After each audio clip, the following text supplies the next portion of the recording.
Now we have a look at airlines and regional services. An important story as Rex Airlines Deputy Chairman John Sharp has told a Senate committee hearing on Wednesday, that's yesterday, that his airline is at risk of being swamped by Qantas. He's alleging it is muscling into Rex's struggling regional routes. Mr Sharp, who welcomed the increased powers and resources the federal government had given the ACCC to investigate airline abuses of market power and tackling the rumour he attributes to Qantas. On Wednesday morning in Canberra, Mr Sharp gave this evidence. He said that after Qantas representatives had faced senators on the Rural and Regional Affairs and Transport References Committee investigation into the future of Australia's aviation sector post-COVID-19.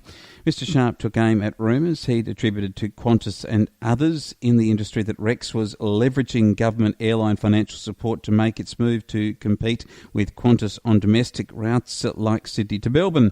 He said some of our competitive colleagues have tried to paint the picture as well, some that have recently appeared here, i.e. Qantas, and it is certainly not true, said Mr Sharp. He said the terms and conditions of the funding require us to spend according to those conditions and audited by the Commonwealth, exposing our financials to the department. We are not allowed to spend the money on any other activity. So Mr Sharp outlined the low passenger numbers on some of their routes recently, the same routes that Qantas had announced it would move into. Rex runs a risk of being swamped by a much bigger airline.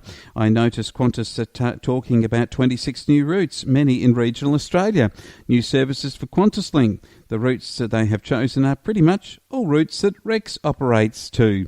And they claim they want to make a profit from it and they see pent-up demand. But the markets they are operating into are small and we've had very, very low passenger numbers in them over the past 10 months.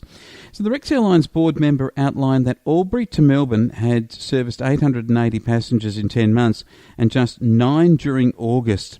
Another Qantas target, Melbourne to Mount Gambier, SA, that had only had 825 passengers in 10 months, while Wagga, New South Wales to Melbourne had 912 passengers in 10 months. And so he concluded, look at those numbers. You wouldn't support one airline, let alone two. I suspect that Mr Sharp, who has previously held seats in the Federal Parliament for New South Wales for the Nationals for 14 years, I reckon he's got a fair idea about the competitive and business environment that the Rex Airlines is operating in. And when I talk to people in our regional areas where we have the Rex operations, I don't think looking at many of those locations that those routes could have a second carrier. And I suppose if you look at the numbers, you can't support one airline, let alone two.